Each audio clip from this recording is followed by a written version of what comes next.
Assalamualaikum. This is my YouTube channel, and here in this video I'm going to talk about a lot of patients crowd in government hospitals. अच्छा, उसमें यह है कि जब बहुत बड़ी तादाद में एक हॉस्पिटल के अंदर पेशेंट क्राउड आ जाता है तो उसमें ये चीज़ होती है कि उस पेशेंट क्राउड को बहुत बड़ी एक लंबी लाइन का पार्ट बनना पड़ता है। बट मैंने कहा कि पेशेंट क्राउड, तो वो पेशेंट्स होते हैं जिनको इतनी लंबी लाइन का पार्ट बनना पड़ता है। उसके अलावा पहले वो सबसे पहले काउंटर टिकटिंग स्लिप काउंटर होगा, जहाँ से वो पहले वो एक टोकन लेंगे, टोकन के अंदर लाइन का पार्ट बनेंगे, देन वो स्लिप लेंगे, स्लिप के अंदर वो स्लिप लेंगे, उसके अंदर भी वो एक लाइन का पार्ट बनेगी। इसके बाद वो अपने वो जो डॉक्टर का एक डिपार्टमेंट है उसके अंदर जाएंगे, मतलब जिस डिपार्टमेंट से उनका लिंक होगा उसके अंदर जाएंगे, वहाँ पे एक लाइन का पार्ट बनेंगे। देन उनको मेडिसिन अगर सजेस्ट की जाती है तो मेडिसिन लेने के लिए वो एक लाइन का पार्ट बनेंगे। इसके बाद अगर वो उनको डॉक्टर कोई टेस्ट वगैरह कहते हैं तो जितने भी टेस्ट होते हैं अगर वो मुख्तलिफ जगहों से हो रहे हैं तो मुख्तलिफ वो लाइन्स का पार्ट बनेंगे। तो एक पेशेंट है जिसको इतनी लंबी लाइन्स का पार्ट बनना पड़ रहा है, तो पेशेंट क्राउड अगर ज़्यादा होता है तो उसकी वजह से साइड इफ़ेक्ट्स बहुत ज़्यादा हैं कि इतनी लंबी लाइन्स का पार्ट बनना पड़ता है।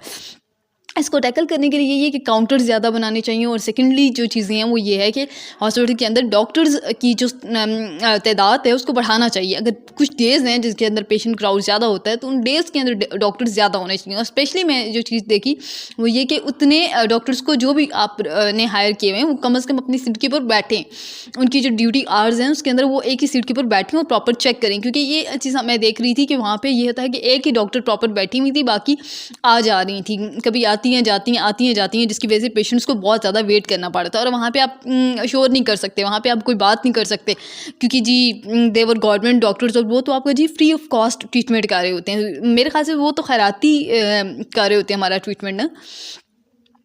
तो वो तो बिल्कुल मेरे ख्याल से कोई सैलरी शायद नहीं ले रहे होंगे, मेरे ख्याल से कि सैलरी तो उनको नहीं मिलती होगी, वो तो फ्री ऑफ कॉस्ट कर रहे होते हैं ना, क्योंकि उनका एटीट्यूड तो ये चीज़ें शो कर रहा होता है।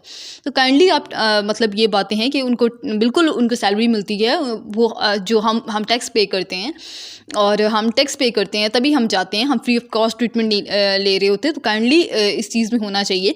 और दूसरी जो चीज़ है कि वहाँ पे डॉक्टर्स का जो बिहेवियर होता है बहुत बुरा होता है, क्योंकि इतना पेशेंट क्राउड होता है तो उसकी वजह से उनका जो बिहेवियर है वो भी चेंज हो जाता है। अच्छा, वहाँ पे जो स्टाफ है उसका इतना रूड बिहेवियर होता है जिसकी कोई हद नहीं है, जो I have no words for it कि किस किस्म का रूड बिहेवियर है। कहीं पे भी आप चले जाओ, आपके साथ कोई प्यार से बात नहीं कीजिए, आप जितनी मर्जी स्वीट बन जाओ, स्वीट एंड काइंड बन जाओ, आप जितनी मर्जी कलमनेस शो करें, तो आपके साथ ये बिहेवियर नहीं शो किया जाता। तो ये चीज़ें हैं कि मूड स्विंग्स, टैंट्रम्स होते हैं। आप कंप्लेंट्स भी देते हैं। I have given a lot of complaints.